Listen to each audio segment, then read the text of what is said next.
Welcome to Food Processing Skills Canada's Speaking Food webinar series. I'd like to introduce our speaker for today.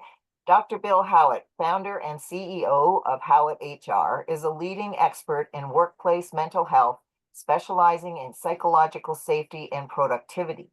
He serves on several key committees, including the CSA OHS Standards Steering Committee and as chair of CSA Standards Z1008.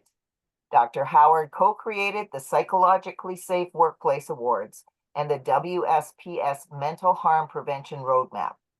Formerly Chief of Research for Workforce Productivity at CBOC and Chief of R&D at LifeWorks, he has led impactful research on mental health in the workplace in partnership with CSA, MHCC, and the Globe and Mail.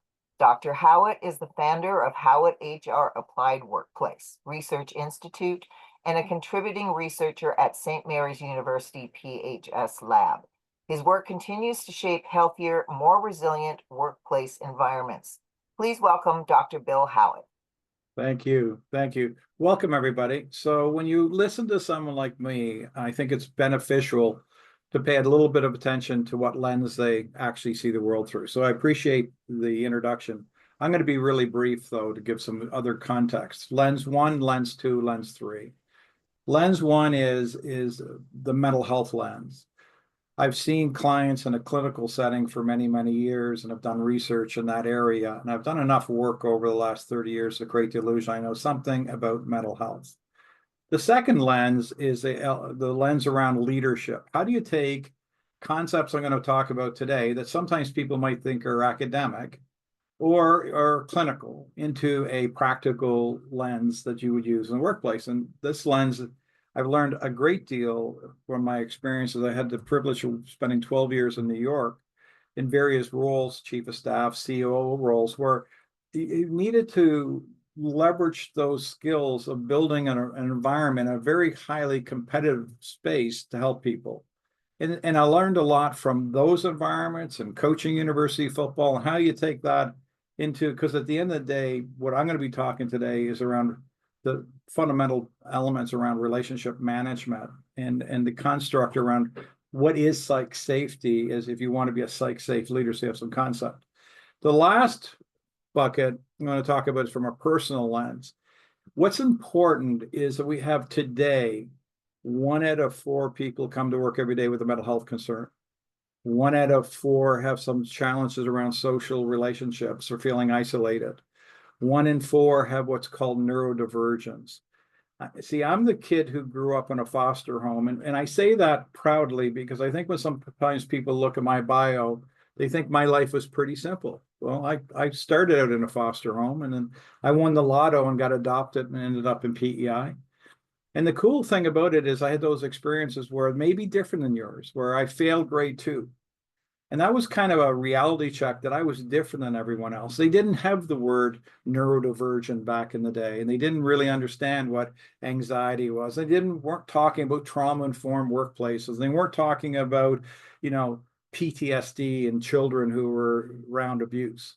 Those days, it was more of a suck it up buttercup mindset in the early 70s.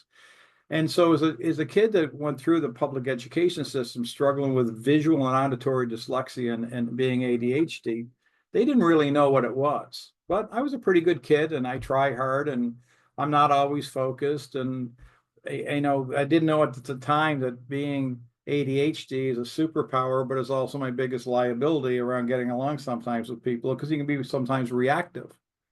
But my story changed. And why I'm telling you this story is when I got to Acadia University to play football, I was there, and I was blessed enough to make the football team. And even though we didn't have high school football in grade 12 in Prince Edward Island, Charlottetown, I got recruited when I was in grade 10 and 11. So I got lucky enough to get recruited by a really good football team, Acadia, and they had won the national championship the year before, so it would be the team to go to. So I made the team, and I was there for about 2 weeks, and it was interesting. I always sat at the front of the class, and I never took any notes, and I was just sitting there. And I just listened, and I was always happy, and I got along with everybody pretty much. As long as they were a kind person, I got along with them, and if they weren't, we didn't get along very well.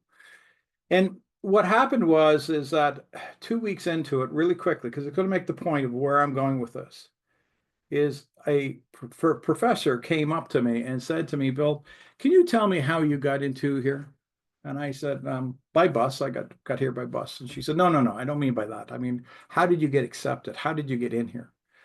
Anyways, long story short, she was an expert in ADHD, learning disabilities. She taught the special ed program at the university. And she said, Bill, you're not in any trouble. We accepted you and we're going to do something to help you. So she called in all the faculty that was around, like the provost, the academic, my dean, my football coach, etc. And she kind of sat them all down and said, something, we accepted him and I was going to retire this year, but you know what? I'm going to make him my special project. We're going to accommodate him. I didn't know what that word meant. And we're going to help him. Here's the point. The conversation I'm going to have to you today is about what the influence one human being can have on another human being. And one of the things about being a psychological safe leader, before I get into it, there's a whole presupposition that you actually fundamentally, if you are going to lead human beings, that you actually like human beings.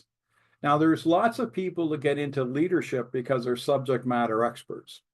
But if you're fundamentally to get to the starting point, every interaction with a human being can matter. My story, in the context of what happened to me, someone saw some potential in me. High potentials in every organization is really, I did a course last couple of years ago, I think it was 2 years ago, at Wharton, on high potentials and talent. And one of the things I discovered from that course with one of the top guys, around in this area, was that high potentials, a lot of it's luck. See, I was lucky that day. I had one human being saw something in me. The challenge as being a leader is sometimes balancing the demands of what we have in the organization and our goals and our financial aspirations. Understand we still have these things called human beings that are wet wired, that have emotions, though they can be inconvenient and opinions, is the opportunity to actually manifest and grow something that can be probably exceed even your own potential. And with that, this conversation today will get to what is a psychological safe leader. But a part of that, before you actually can even get into this conversation, we have a massive mental health literacy challenge in our country. When we're talking about terms like good mental health, what is good mental health, and what's the difference between mental health and mental illness, many people get confused. So let's just start with the basics. A psychological safe leader can create experiences for people where they can have positive emotion. And what they're going to be able to do is they're going to facilitate belonging and well-being. So think about where I was for the first time in my life. I actually was put in a process where I didn't actually feel that I was just going to be a farmhand, which I was told in grade 2. I was taught how to learn. I was taught a purpose. And for me, that professor gave me a purpose. For 5 years of my life, all I did was learn how to learn, study, and play football. And somewhere along my fifth year, some girl finally asked me out.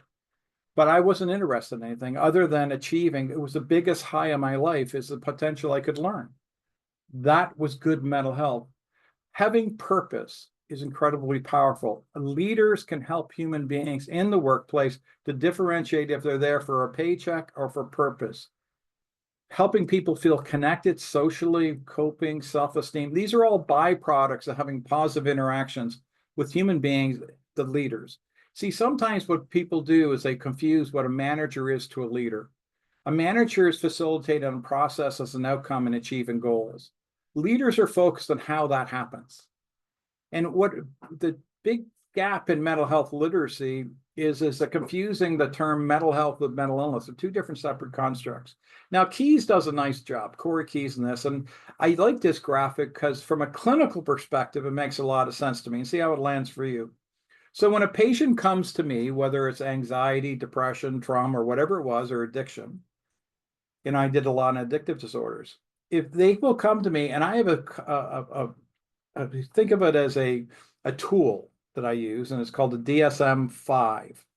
When I was doing it was DSM-3, and then I moved through the process, but the Diagnostic Statistical Manual of Mental Disorder. So if someone came to me and they had this criteria and they had a mental illness that was diagnosable, and they had to go off and leave and etc., they could get their insurance or their benefits.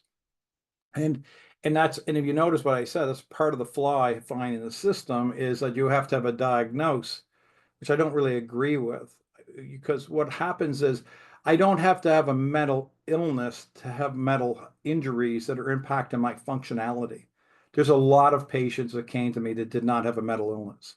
They were discouraged as human beings, people, a divorce, a separation, a death, some change, a job loss, something, a pandemic, things that are outside the realm of normal that impact them. Well, that's mental illness. So think about mental illness as functionality, the degree that someone can function. So if someone has low mental health illness, that's their functionality is there's a mild impairment. It's not devastating. They might still be able to come to work before they're even diagnosed, and they might be able to get by, but they're struggle a little bit. There's a lot of neurodivergents that aren't having mental illnesses, but go undiagnosed because they may not have the money to get proper diagnosis. And then you go along the continuum to where you get the function impairment increases. Now, mental illness and mental disorder are two different constructs in my mind. A mental illness can happen from a psychosocial, like exposure to stress, trauma, things that happen, epigenetics, things that come because your environment changes, and etc. But from a mental disorder, that could be organic, where in my mind, you're born with schizophrenia or thinning of the corpus callosum, or you're born bipolar, or someone like myself, born with, some difference in my Weinach region of my brain, or my Broca's region of how I regulate my frontal lobe. So that doesn't mean I'm broken. It just means my brain works different as a neurodivergent. But working in a neurotypical world, they keep forgetting that not everyone behaves and thinks the same as them. So that's a challenge. But what in the other axis is mental health. And I'd like you to think about mental health as really two continuums. Flourishing, meaning your battery, like a cell phone, is lower. Doesn't mean you have a mental illness, but you have less energy to enjoy the things in life. You're probably more feeling blah.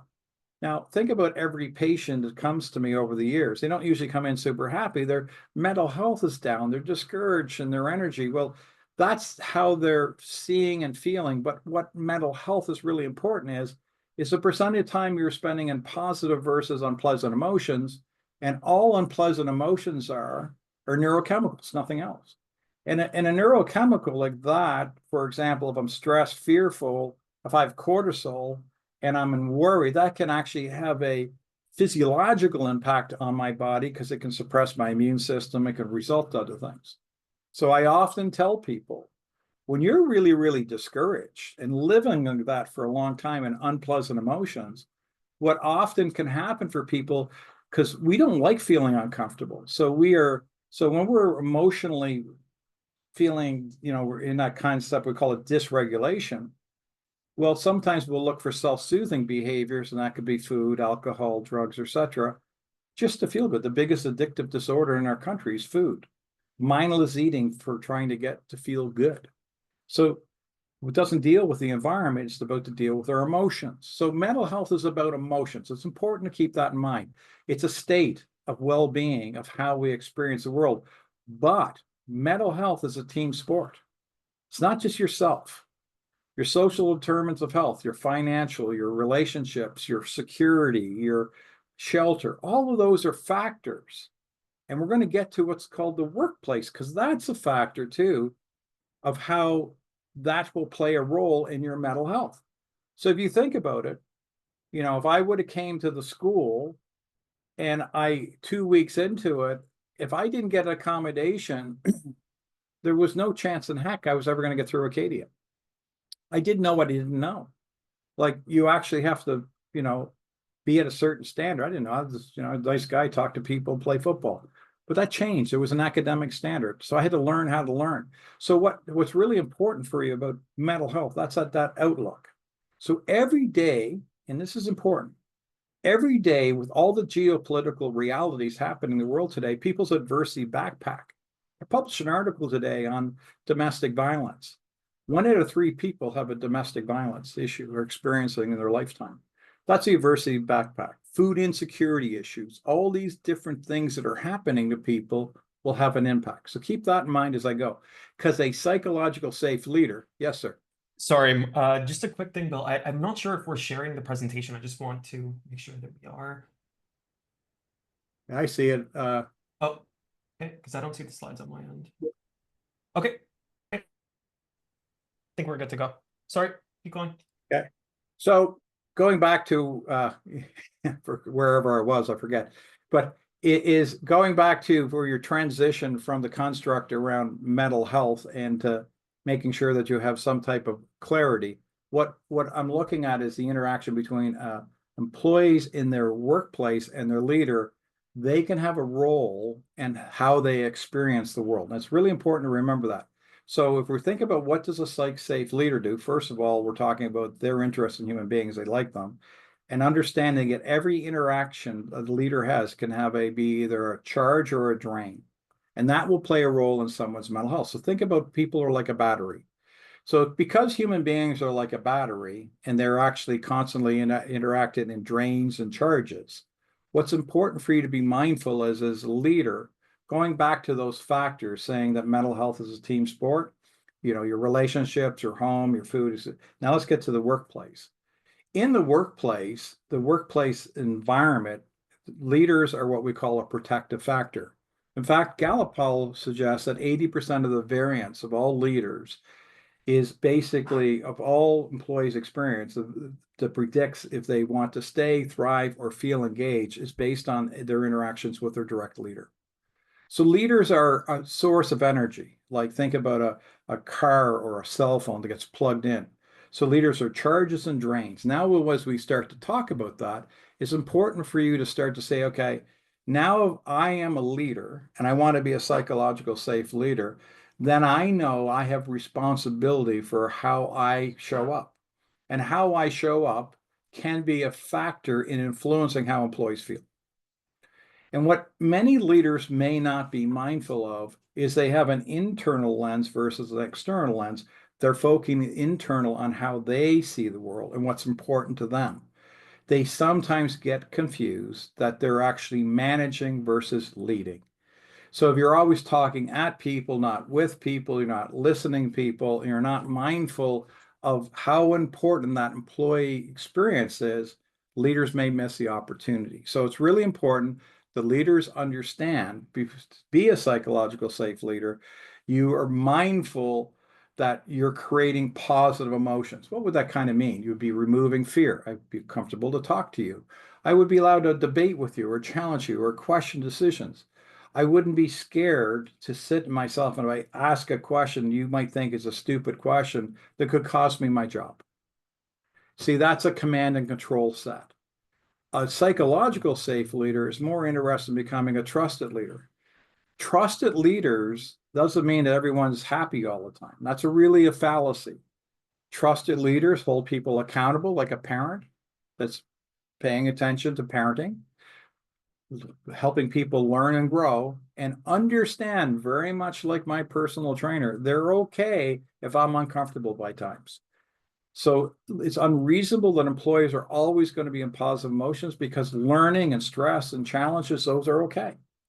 Like it's like running from a telephone pole to another telephone pole. If we know we're pushing ourselves sometimes, it may not be uncomfortable, but we're clear of the goal, trying to hit a deadline. Though being in those unpleasant emotions doesn't necessarily mean is a bad thing. Some leaders get themselves in trouble because what they try to do is try to be a buddy and keep everyone happy all the time. And that's impossible. You'll never do enough. But what happens is a psychological safe leader, they start to understand, okay, I understand that I have a role in someone's mental health. So what does this thing about psych safety really mean? Well, the Canadian Standards Association, we have a national standard. Occupational health and safety has governance around safe and respectful workplace. The federal regulating employers of the Canadian Labor Code is very similar. And what we're trying to do is make sure that the organization, there's a duty of responsibility to create a place that employees are safe. Now, from physical and from mental harm that is something we're starting to move more. So like bullying and harassment, Employers need to put in controls like policies and training and no tolerance to deal with that. Now, how it's happening may not always be the standard, but that's the intention. And you're starting to see countries like Australia and regulatory bodies in Quebec and other provinces starting to say, hey, the employer is responsible also for psychosocial factors that create strain, like work demand, workload, balance, career, all the things that leaders facilitate, but leaders are a conduit. They're the intersect for the employee experience. So two leaders with the same pressure may behave differently. And one of the things around the employee leader behavior, and I'll get into this, is that there's a real importance to understand a psychological safe leader often is not a competency decision. It's a choice decision. For example, if I can choose to behave well with a senior leader, but I somehow lose the same set of skills with a direct report or someone below in another group or someone I believe that's not of worthy or I don't value as much, that's not a skills issue. That's a value-based issue. Psychological safe leaders look at creating places where everyone has a sense of belonging and welcome, and they understand that they want to create a place where people want to feel safe, trusted to speak up, support. They also understand that the value that it's not about everyone always getting the way consensus or about, do whatever you want or ignoring problems. A psychological safe leader, as Amy Edmondson would refer to, is someone that is really clear on their role and their intention to facilitate the environment and the experience within their control. There's always system things in an organization or macroeconomical that's outside. All leaders can be responsible for is their interactions on how they show up. The goal of a psychological safe leader would be to reduce harm, and that would be people being oppressed, discriminated, making sure that we don't pick favorites and one person doesn't get an opportunity to take training or really bias people or start judging people, to the other side of promoting mental health or helping people evolve. So a leader who develops their skills can actually be a protective factor by creating positive interactions and strong social support to help somebody's mental health. Again, going back to my example, I will feel a lot more comfortable and confident when I was in an environment like Acadia, having people who cared about me versus a place where I didn't feel I belonged or I had nowhere to go or supports. Leaders are a built-in support system. In fact, it depends on the organization's culture and their expectations.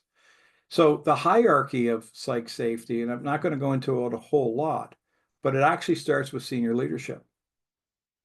Senior leadership make the decision if they want a culture where the employee experience matters. It's really yes or no. And then they set the expectation for that and they start to work towards. I've had the privilege to work with lots of large organizations where I come in and they're command and control, or Wall Street command and control for sure. And my job is to start to move them along and continue to become a trusted leader. And it could be messy and it could be lots of conflict. Conflict's not bad. Not dealing with it, that becomes the problem. We're going to have differences. And then what happens is that from a psychological safe leader, their role is really in cultural shaping by how they show up in the culture, and what they do in the culture really, really matters and has a lot of impact. So today I'm not going to go into all the mechanics of how to create a psychological safe workplace. What I want to do is just anchor leaders have a role in supporting employees. They have a role in upholding standards of the organization to achieve the objectives, balancing the organizational needs and the individual needs of employee. And it's a balance all the time. But at the key of it, the idea around inclusion of belonging creates a space for differences of ideas and allows people to be heard and to be valued. Now, the reason we want to make sure we anchor this, and why I'm spending a lot of time in the front half of this of mental health, is that the lay person may not realize that we can break human beings by stress. World Health Organization says thousands and thousands and thousands and thousands of people die every year from heart attacks and stroke due to burnout and due to work-related job stress. We know that human beings, when they feel overwhelmed for frequency, duration, and time, can start to move to mental harms, mental injuries. I tell people all the time, what comes first, type 2 diabetes or depression or obesity or cardiovascular? When people are in dysregulation and really upset, the mind and body, it's not just our emotions that can get upset, our physiology. The majority, I would say up to 80% of all the patients I've seen in my life have comorbidity. They have something physically wrong, whether it's skin issues, whether it's blood pressure issues, and mental health issues. They go in sync. And so it's really important. And from a manufacturing, it's really important. There's some brilliant research coming out of Australia on musculoskeletal. And what we do know is that how people's minds and emotions go, that could be a protective factor for musculoskeletal issues. So we know that MSK and work stress, there's research showing now in Australia that there's a correlation. So a protective factor being leaders, not only to protect people from emotional issues, but could also be physical issues of injuries, to also distraction issues. When we do what are called psychological reviews of after injuries or a post-event or root cause, whatever language you want to use, when we look at the antecedent, many times the people that got harmed have been people that know their role, and because they're distracted, it's kind of like driving and they missed the exit. They were caught in their head. Leaders can help people feel present and increase their motivation, because we know Chris Voss's research will say that people who are cognitively engaged versus stressed are 30% more capable of using their full potential. And that actually means surveillance for being mindful. So they're part of the brain looking for risk and danger and alertness, and running through those cues are there. So psych-safe leaders are a big part of the puzzle for mitigating mental harm, mental injuries, and mental health. And that's the why. That's why we spend so much time talking about the mental health piece, to anchor up front that we're not just talking about people just feeling good. We're also talking about maximizing organizations' productivity. When employees feel good, we have a thing now called knowledge hoarding, where people, when they're feeling stressed and rejected, they don't share their knowledge as much. Psychological safe leaders know, if I can create a safe place where people feel valued and belonging, they're going to share knowledge. Some institutional tacit knowledge. So that preserves the company. Companies need tacit knowledge. It also helps in protecting employees' longevity, their physical, their mental health, their willingness to want to stay, so retention and turnover issues. But more importantly, we have a massive GDP issue in Canada. Our workforce is GDP for our productivity per worker in our country. We're one of the lowest in the system that actually tracks this. I think we're 28 now. But for a country that has so much abundance and etc., what's happened is we have got a little, I would say, a little bit off center, and being mindful on how important it is to create places for people to learn and thrive and want to actually do their best work versus coming to work just for a paycheck. If you ask any leader, what percent of your workers come for a paycheck or purpose? If you have 80 to 90% for paycheck, that to me is high risk. Psych-safe leaders know we're trying to get purpose. As I said before, they're trying to create a place. It's not perfect. It's not nirvana. It can be messy, like any loving relationship or parenting. But it's built in some values of allowing open communication, understanding the importance to be honesty, empathy, encouragement. You know, we spend a lot of time teaching different skills like trusted leader and different programs we have. And at the end of the day, what we're trying to role model and get people to practice what are called key performance behaviors. See, if you want a KPI, you know, which we all know, like some KPI, that some success, we want our employees sick days, if they set it for, 3 days, or we want accidents of this, or we want that KPI predicts some outcome. Well, the mistake we sometimes make is, what are the behaviors I as a leader need to do to influence that opportunity? And just because I say do your work doesn't mean they're going to do it. It's not what I say, it's how I say it. It also is what I actually do over and over. Knowing that you're not perfect, knowing you're going to have bad days, but knowing that as long as you're vulnerable and you're there and you're trying your best to do it and open to learn from your mistakes. Psych-safe leaders know they're not perfect. They got the memo that they're not perfect. They got their memo that they are learning like everyone else. So how important it is for these leaders to display empathy. And empathy, I think, is a skill that in a world right now, we're having a little bit of compassion fatigue because you look at the news, this person's dying, that person's dying, this tragedy is happening, that tragedy is happening. So we've been inundated since the pandemic with so much that sometimes what happens is we're having a little bit of what's called empathy distress. We're having some gaps. Psych-safe leaders actually understand that empathy is super important, which I'm going to spend some time talking about, that it can actually help a leader. Like my dad was a bartender for 50 years, and he told me one of your biggest gifts as a leader, he learned, is when someone says something, don't open your mouth right away. Spend 5-10 seconds to think about it. And if you don't know the answer, say, I don't know the answer. Now, that's not rocket science, but it's a key performance behavior that because he told me that, you know what, if I actually just take the first thing that jumps in my head, there's a possibility I'm wrong. Now, my dad, the bartender, clearly must have known something because Daniel Kahneman won a Nobel Peace Prize for System 1 thinking based on the fact that many times human beings are loaded with thinking errors. The fact is, our first thought is often not accurate because our brain is trying to work quickly, but in the absence of facts, it might be missing something. Empathy is really about suspending judgment. Empathy is really about being mindful that someone else have another experience. It's that natural empathetic response. It's not sympathy jumping in the well. It's not feeling what they're feeling. Empathy is more being mindful of that person in that situation, putting yourself in their shoes and being mindful that's their reality and what they believe is hard and not dismissing it. Too many times leader will go, oh, don't worry about it, that's not important. Well, that's not really helping that person feel safe because they have now got devalued. You see, two people in the exact same situation can call balls and strikes different. One could feel stressed, the other could feel different. It's important for you to keep in mind to be a psych-safe leader. Being empathetic is very important.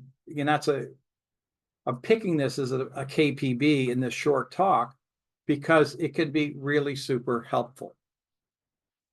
And if we're empathetical and we're able to understand that how we show up matters every interaction, then we're on the right track. So when people report their leaders are empathetic, they're 61% more innovative. Well, that means they're actually able to think more, like Chris Voss suggested. You know, they 76% of people who experience empathy from their leader reported they were more engaged. So at the end of the day, humans like working with humans who understand they're a human. And it's a simple concept, but just because it's simple, as Scott Peck says, it doesn't mean it's easy. So empathy is an important micro skill for us, and it's a key performance behavior. It's a behavior, how leaders behave towards their employees can have a positive impact to their mental health. So think about this. Every interaction, as I said, is a drain or a charge. So by being an empathetic leader, you can help your employees spend more time in positive emotion than unpleasant emotions, because when an employee feels judged, devalued, and not respected, that's not a really cool place. And the only reason they're coming is to survive you so they can make a paycheck. You're not going to get their best. They're not going to tell things. They may not really have as much ownership or care, and they just might be just focused on their own outcome, which that's human beings. Now, having empathy for employees has nothing to do with, not being firm, fair, or consistent. And it's the same thing about holding them accountable for their behavior and creating the opportunity. That's it. And it's really good if you're a leader.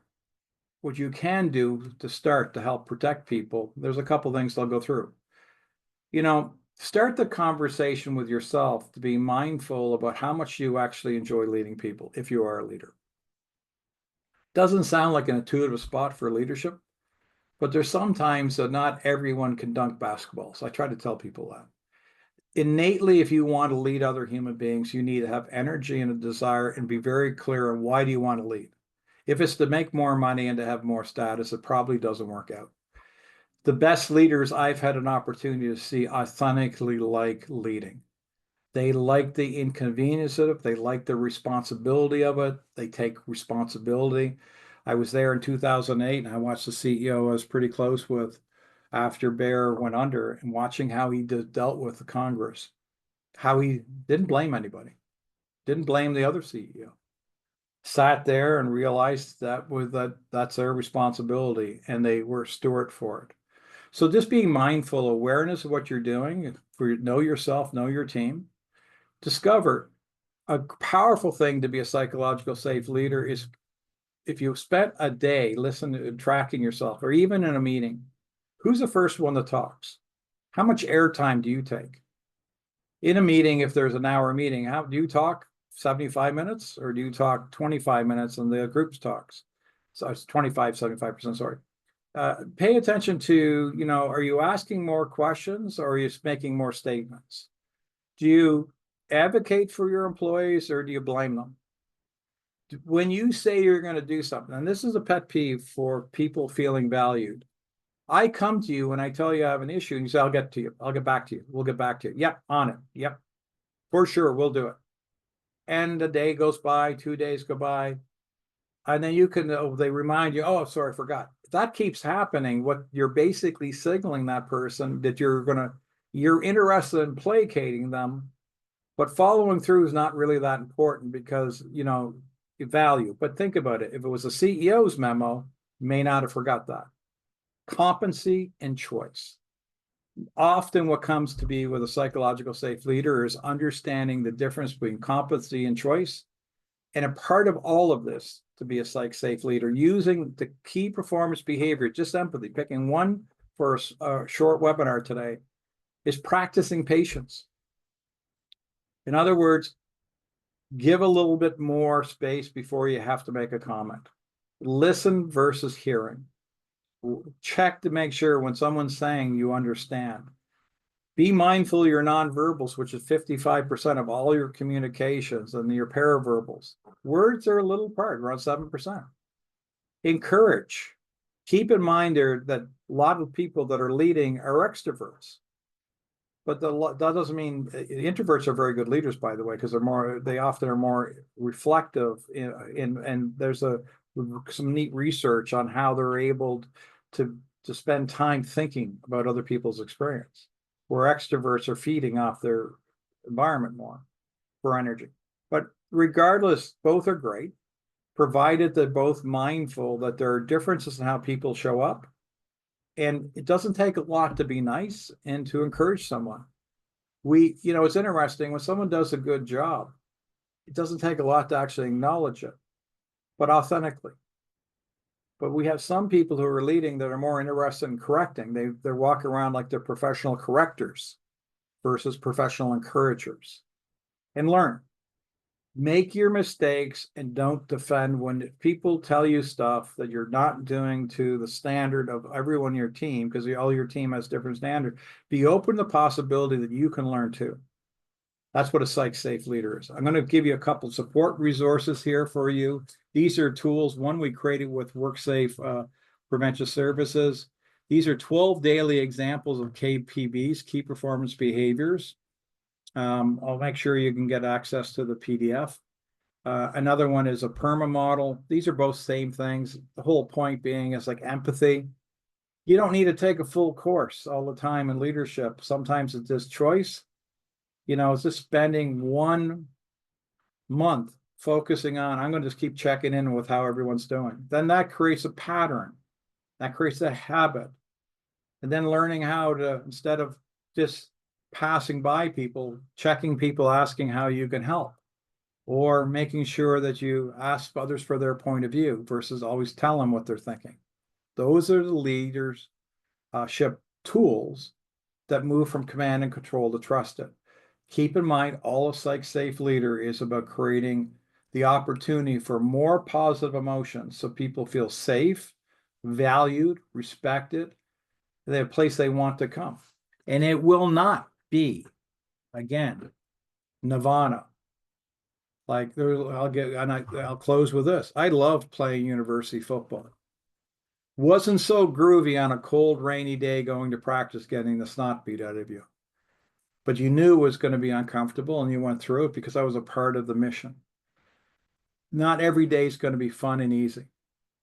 But when you put the foundation in, had a caring coach like I did, who inspired us and protected us, you did your job. And many times people want to be part of something where they know they fit in. And saying these words and actually doing it are two different things. So the purpose of this is to make sure anchoring that if your organization ever wants to create a psychological safe workplace, and I'll leave you with this as a metaphor. I wrote an article on, I use an analogy of a fish tank. Most of us all know that. Well, I can have in my fish tank 100 fish. Those are my team. And I can feed them and I can give them time to go work out, or I can give them time to have good vacation. I can do all benefits. I give them EAP. I can do all this great stuff for them, doing things for. But if the fish tank is toxic and the chlorine levels are off and the acidity levels are off and the fish start dying, that should tell me if I clean my tank out of the poor lost soul fishies, I'd be quite silly to put all those new fishies back in that tank. That's a workplace. The environment has a massive role on the employee experience. That's the construct of psychological safety. A protective factor in that is a leader who can help create those experiences. And that's what the purpose of this chat is about, to get folks thinking a little bit about command and control, trusted leader, the value, and how it's a protective factor for people in the realm of psych safety. All right, I'll take questions. Amazing. Thank you so much, Bill. And thank you so much for your time here. So we do have a few questions in. I'll get started right with the order they came into. Best. So here's the first question. This is anonymous, but what does it really mean to be a psychological leader? Well, I think at the end of the day, I'm going to go back to it because it's a good question. For me, a psychological safe leader is someone who's mindful of how their behavior impacts another human being's experience. They're mindful that they have a responsibility to carry out the objectives of the organization. They're mindful of things they need to manage, goals, tasks. But a psychological safe leader is really in tune with the how. They know why they're doing the mission. They know what the mission is. It's the how. They're mindful of the micro decisions they make. And they're okay. Like I live in my neighborhood. You can get to my house from here walking 2 different ways. Sometimes a psychological leader will let someone go a path that's a little different than they might have chosen to allow them to make a mistake, but no, and they'll figure their way back, but to empower them for their own curiosity. And they encourage people to think. Thank you. That's awesome. You also mentioned something about competency and like being different. So that does that play into it too, I think? 100%. I really believe that a lot of leaders in the workplace who sometimes when I get called in to do an intervention or something, that are being called, they're a tyrant, they're hard to deal with, they don't care, etc. Well, under analysis, they get along really well with the CEO or senior leaders. So they mysteriously have a set of skills up here. They know how to listen. They know how to be quiet. They know how to wait their turn. They know how not to interrupt people. But when they go in to work with their people, their ego gets in the way and they don't value those people the same. So they don't have a competency issue. They have a choice issue. I'm very privileged that the people I choose to work for, the CEOs I choose to work for, and people who know me know this, I'm only interested in working with CEOs who actually want one standard. Everyone deserves respect, period. Not always perfect days, but we treat people with respect. And if we don't know, when we don't judge them, we just actually That's where coaching can come in, making sure they understand what good looks like. Like interrupting someone's not good. Talking 90% of the time is not good. Yelling at people is not good. We're very specific about what not good is. And then that's important too, is don't just say, you got to smarten up. Yeah. Or, you got a really bad engagement scores, go fix that. Well, they may not know how to, so we have to be mindful of that. Thank you so much. Okay, let's go to the next question here. So also anonymous, but how would you deal with employees who are disrespectful and create a toxic environment for others? Yeah, I think it's a great question. One of the big things we do is we set expectations around a safe and respectful workplace. Every organization should have their policy in place, put their policy in place, and to start to manage towards that place. One of the petri dish for all of this is incivility, misunderstanding, unresolved conflict. A challenge for leaders is actually deal with behaviors as they come appropriately in a non-threatening way. But I'll often, when I see someone be really rude or disrespectful and they don't get to know me, I'll pull them in the office and I'll say, just curious, I won't embarrass them, I'm just curious, just mindful, were you aware of what just happened out there? And they'll go, well, what do you mean? I said, are you mindful of what happened out there? I can tell you what my experience was. I'd like to know what your experience was. Well, they did this and this and this and this. I said, I'm interested. Now, that behavior, is that aligned with our values where we talk about caring for people and team? And am I role modeling right now the value of integrity by calling you out on a behavior I believe was hurtful to someone else? See, that's one of my jobs as a leader. And sometimes we need to have those conversations. Now, here's the deal. I never spent my career trying to talk people into doing good. I just made sure they understood what good is. Same thing as I coach football. I'm not going to try to talk you into good. I'm going to tell you what good is. You practice your standard. Knowledge and skills I can train. Attitude I can't. I allow people to fail with dignity, but I do tell you one thing. I might be biased, and this is where it comes from my passion. You see, I was scared before. I remember being a little kid powerless. And I understand what that feels like. For me, that's really a big deal. So I make sure that my senior leadership team know your job is to protect people, not to scare them. Yeah. We deal with the stuff very directly, to be honest. It's amazing. And one point I really like that segued into something you mentioned too is that you're also not just bringing that person in to tell them what they did wrong. You're actually questioning it for you to also form that understanding. So you're also coming in for that step of like putting the ego to the side and just really giving the space so that you can understand first before you do. And I fully agree with that. That's amazing how you put that. Thank you. And just as a follow-up question, also anonymous, okay, so employees have the right to refuse when they are feeling unsafe, I'm assuming at work. Yeah. But they have to also balance the perceived risk of losing their job, in brackets, economic uncertainty, etc. Yeah. So how does a psych-safe leader create a positive environment to support these employees in specific? It's a good question too. These are good questions. So under occupational health and safety, there's a concept called the internal responsibility system. There's 4 different goals. And one of the goals and one of the privileges or one of the rights, more importantly, the right way to say is rights, is the right to refuse. Now, think about if you're in the fish tank and you're scared to death about losing your job, terrified by your boss, scared to speak up, worried if I ever say anything, I could lose my job. You're in a food manufacturer and they're really worried about getting a bunch of cases or whatever it is out the door. A lot of pressure to hit numbers. Now, you don't feel safe or comfortable to raise your hand to actually say anything. Because you're rushing, you make a mistake and you lose your hand. Psych safety is around creating a place that actually creates where we drive fear out, where a person can come and say, I don't feel I can keep up, and they can raise their hand and say, I don't feel safe here. I'm feeling overwhelmed. It could be fatigue, it could be tired, it could be back pain. Well, it doesn't matter.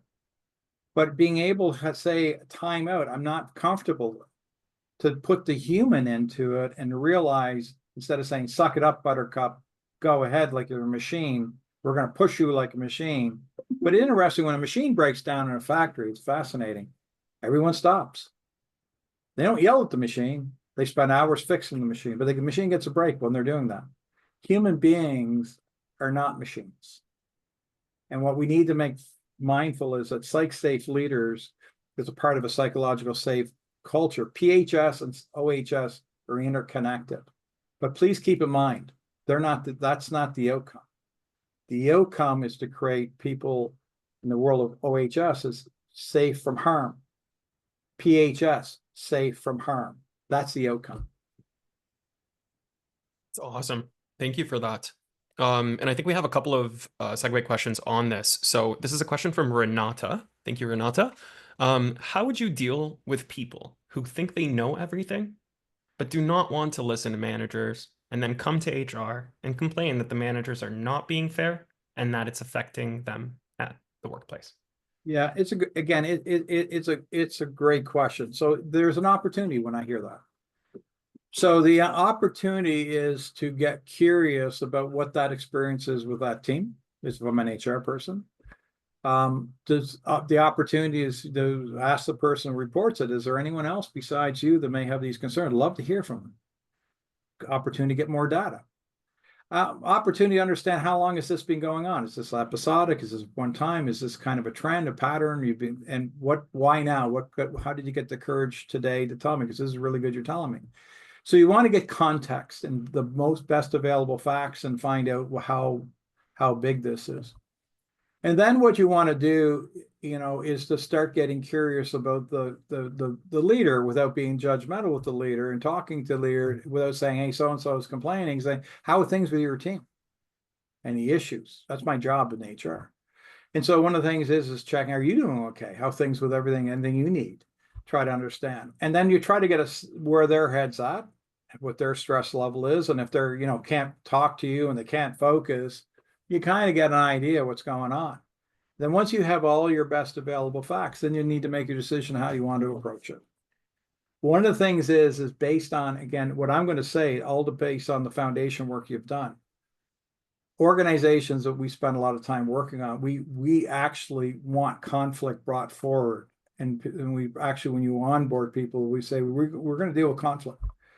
And we're not going to dance around it. Conflict doesn't mean good or bad. Conflict is not bad. It means it's a divergence in points of view. Now, if we don't deal with that divergence, we could be getting unhealthy habits that people can get hurt. So we deal with it. It's not about right or wrong. It's about finding out the best available facts.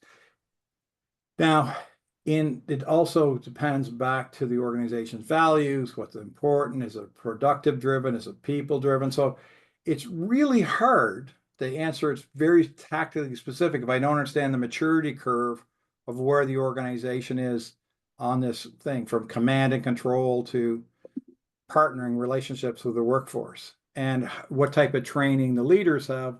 Are the leaders all subject matter experts, or are they being taught? Because leaders who have been trained in psych safety are not threatened by people saying, hey, I've heard there's a couple of concerns. They'll get, instead of defensive, they'll go curious. They'll go, oh, what's going on? Let me learn. Yeah. See, and it's a mindset. And the challenge is it's not binary, right? And it doesn't necessarily mean there's a quick fix for it, but getting my coaching to this person, get curious about their facts, get curious about there's other people in that team, get curious on where the leaders at, how are they doing, what pressure are they under, what demands are they on, do they have the resources, is it reasonable? Because some of these leaders in these factories, I've been around a lot of factories in the last 20 years. It's almost like crazy glue and a pen some days, how they get things done.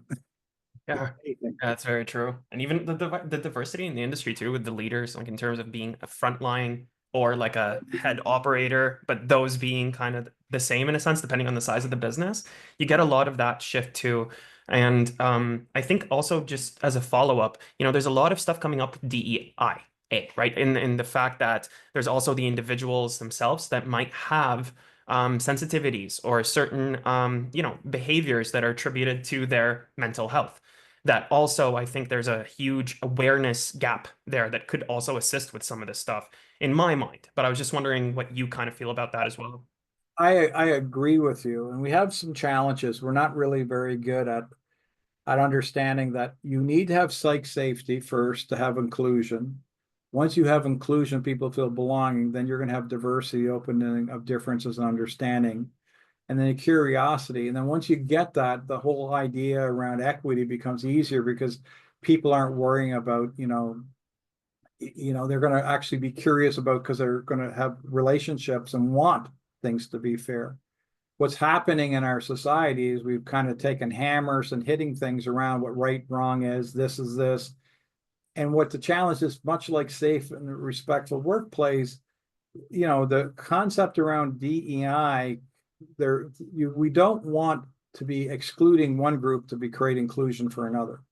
Yeah. And there's where the challenge, and we spent a lot of time with organizations on helping this, and you need to create space for this. So what you're bringing up is something that's really important, that we need to be mindful not only about what we'll call it, the obvious things around diversity, but we also need to be mindful that we have a lot of food insecurity issues right now. We have a lot of single parents. We have a lot of oppression that's happening.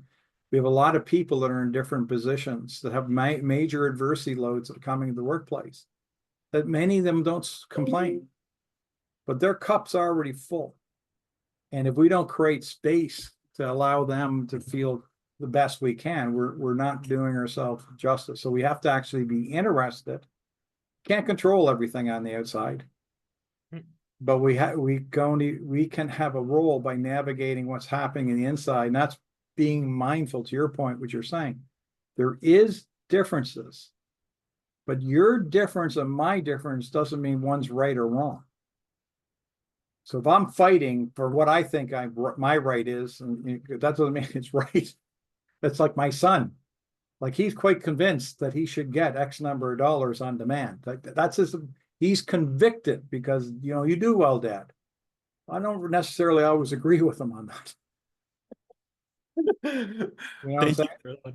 Yeah. No, that's awesome. And I think that's really the key in this, is that you were saying the conflict. You have to come in and understand what that conflict is. It's not this person's winning or that person's winning. You both need to win and meet in the middle. And obviously, I'm sure you've dealt with that a lot with your son and kids in that case, right? Still losing it, but it's okay. I try. Now, I do want to be mindful of the time. We are at 2 p.m. Bill, are you okay just to sit for a couple of more questions? We have a few more here. Thank you so much. All right. And again, for anybody leaving now, we completely understand. You will get their call recording and everything by early next week at the latest. So thank you so much. So back again, there's another follow-up question from Renata. Thank you. How can HR use this in maybe using it in job descriptions? And it's, as an awareness, even for managers and employees. Is there any tips that you have on that quickly? Can you say the question one more time? I just want to make sure I tracked it.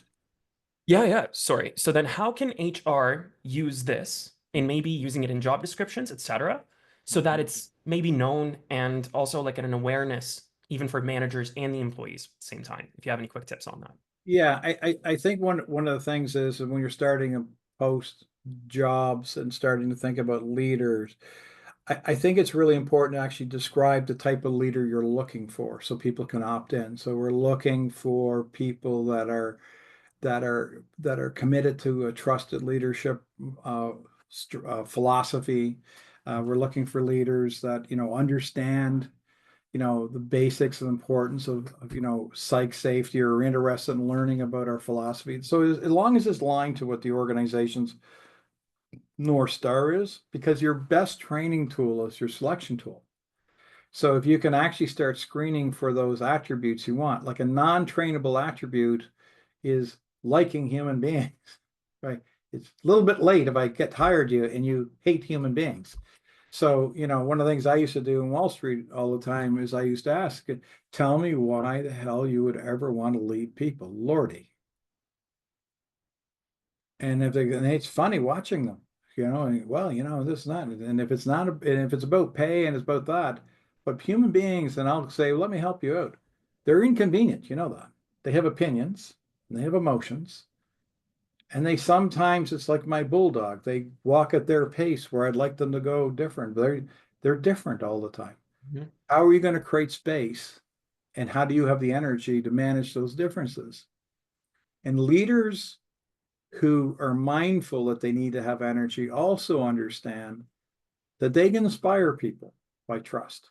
When you trust somebody, it's like going into a restaurant with your favorite friend who's a jokester, and everyone around them starts laughing. They all feel good, right? Leaders can be, you close your eyes, and which leaders do you really, really like to give you charge? You know who they are. Who gives you a drain? You know who they are. Aspirational, that's what a psych safe leader wants to be. When people close their eyes, it's something they want to go to, not survive. Love that. Thank you. And just a couple of more here. So this is anonymous. Some employees say that they have depression and get a doctor's note to work alone, but we do not have anything to accommodate. What do we do? Are we obligated here? Well, I'm not going to give legal advice, but I'm going to give you some guidance on it. One of the things is employers, when you get an accommodation from someone around based on the job function and what you have for them, there's a construct called undue hardship. And what happens is once they go to their physician and they get their accommodation, and if the accommodation doesn't seem reasonable, or you don't understand how to do it, you can ask for an individual medical exam, an IME, to actually look at that accommodation. So employers have an extra cost. But the whole concept is understanding what that is. But if you're a fairly big employer, based on if the accommodation is reasonable for what they need, and it's a gradual onset or some type of flex or something to help them move through their treatment, or because they want to stay involved in work, and without having all the details behind it. But the first thing is, you probably should never know they're depressed anyway, because an accommodation, they don't have to legally tell you that they have any issue. They have to just tell you what the accommodation is. Right. So you can't actually ask them for what the medical root cause is. You only can get what the accommodation is. But if someone's actually that unwell that they're actually doing, then there's probably more going on that they probably need extra support on, and you might want to get some more interventions on that. I would not try to stick handle that unless I had a pro helping me. Thank you, Bill. And another question here. How can you deal if your staff talks behind you and the higher level entertaining? I think that last word isn't, I don't know if that makes sense, but how can you deal if your staff talks behind you and the higher level? Yeah, so one of the constructs around safe and respectful workplaces is gossiping. And when people start gossiping, if I've had to let go of my fair share of people because of gossiping. And you'll see even in CanLit case law around people being terminated for gossiping, where it's character assassination. So how I would do it, if I'm concerned about it, I have evidence and it's disparaging, I would go to my manager and I sit down and say, listen, I'm having this trouble. I want some support to deal with my team. I believe I'm having some issues. It might be a gap in their leadership style. It could be a growth opportunity for them. Then the team needs to be reminded of the policy. They need to make sure you train them in the policy. And then you need not to hallucinate it. You need to have evidence that this is happening, and then it needs to be dealt with appropriately. That can spark a workplace investigation. And the consequences, if the balance of probability shows that, is termination, or discipline. I'm not big in terminating people over what I call schoolyard childness, because as I try to tell somebody, if you chew gum, you stick it on the chair, and then everyone chews gum and stick it. That becomes that social norm that no one really told them is not cool. And people usually gossip because of their own insecurity. So they'd rather talk about someone else than myself. So those are going to be really good coaching opportunities. Can be uncomfortable for a person who's a little insecure. And so getting some confidence and help in that can help them grow and mature. It can be frightening, terrifying, but so can jumping out of an airplane, but you can grow from it too. Yeah, I think all of this also segues so well to that point of understanding and like having that unique standard across the board so you can have it. So I love how it's all tying back together. Thank you so much for that. So few more things here. So this is from William Lakowski. Thank you, Will. Can this become part of food safety culture? Yeah, I hope so. I hope so too. Yeah, I work with, I won't say any names, but I work with a very, very large food manufacturer who this is a part of their North Star of the employee experience, and OHS and PHS and trusted leadership and trusted peers and creating a place employees want to be is a priority, and they actually understand it's a journey, and they also understand what happened by next Tuesday. Yep. That's fair. I'm also on that boat, and I hope we can get that in soon. I know there's a lot of traction coming up on this, so I wouldn't be surprised. So we are at the 2:10 mark. I have 3 more questions. How are we feeling, Bill? Give me a couple more, and then I better get back to my committee meeting. Sounds good. Thank you so much. All right, so I'm going to do the quick questions here. So if you have a staff member that takes a lot of time off, what can you do to support them? This sounds kind of similar to the last question that you mentioned, but is there any maybe other tips that you can add to this? There's with your attendance management, putting accountability where accountability belongs. Not trying to solve that problem. I think sometimes leaders that's not your problem to solve. Mhm. It's their problem to solve. It's your problem to help them find a solution. And there's consequences if they can't find a solution that's inside the expectations of the employer. We don't beg people to come to work to get paid. That's probably a mindset to some supervisors they're trying to figure out how to talk people and come and work. The reality is, it's interesting. I used to say this I had a really, I would say, a challenging team one day that weren't doing their work. And I pulled them in. I said, just curious, I got you all doing about 60% of your potential. Now, what will happen if I start giving you 60% of your paycheck? And I said, and this is me picking a fight. They knew my style. And I said, because we're going to get this on the table, because I know watching you're not doing your best work, because I've seen it. So now I have to understand what the heck's going on that's creating you not to want to do your best work, and what am I doing wrong? And what are we doing wrong that's inhibiting that? But let's not dance around the fact that we're not doing our best work. So there could be other circumstances like family issue, children issues. We want to have empathy, but that's not our problem to solve. We have entitlements and leave days and things we can deal with. And there is a certain amount of flexibility, but what the problem is, we have to be careful of what standard we're creating.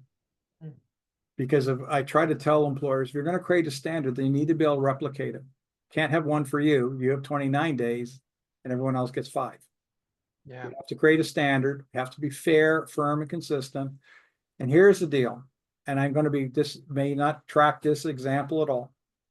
It's really inconvenient when someone gets in a car accident and hurts their neck. It's really inconvenient for them. But the point is, life happens. Yeah. And it can be inconvenient and stressful, but the employer needs to be in a position where they do the best they can, but being mindful they need to create a standard with as much humanity as they can. And I've given people, like, I'll take the afternoon off. That's okay. Like, it's kind of a to and fro, because they'll work in an evening for me one time. I know it. So we kind of have that yin and yang. But if it's an attendance management issue, we move it into attendance management, and that clearly often there's challenges with the policy when I hear this kind of stuff. Yeah, thank you for that. That's awesome. Okay, last question. Sure. If you have a supervisor who is neither a subject matter expert nor good with leadership, if we are trying to coach the supervisor, it was not well received by the individual, how should we deal with these types of people? That's an interesting question. So, why are they in the job? If an HR came to me, I'd say, why are they there? What value do they bring, and what are we trying to accomplish here? Are they in other words, they could be a great employee, but a wrong job fit. So again, going back to dunk the basketball, just because they're not working out as that manager, they're not an SME, and they don't really get along with people, but there might be a really good employee. They're loyal, they come. So maybe we have them in the wrong peg. Maybe we need to help them, get them in a role that they can be more successful. I've moved a lot of leaders from leadership into individual contributors where they shine. Yeah. You got to like people and have energy. It's no more simpler than that. That gets you 90% if you have that. Awesome. And thank you so much for your time here, Bill. I want to be respectful of that. Also want to thank every single one of our participants. Thank you all for being here. And yeah, we can wrap up for now. Yeah, so I'd just like to say thank you, Bill, too. That was very interesting and very insightful presentation. And I'm sure everyone took away a lot from that. We will be sending, as Marwan's been telling you, we will be sending the link to the webinar recording on our FPSC YouTube channel shortly, as well as a copy of the presentation. Please join us on April 20th for our next Speaking Food webinar with Nicole Haney. Goodbye, everybody. Thanks, everyone. Bye now. Thank you.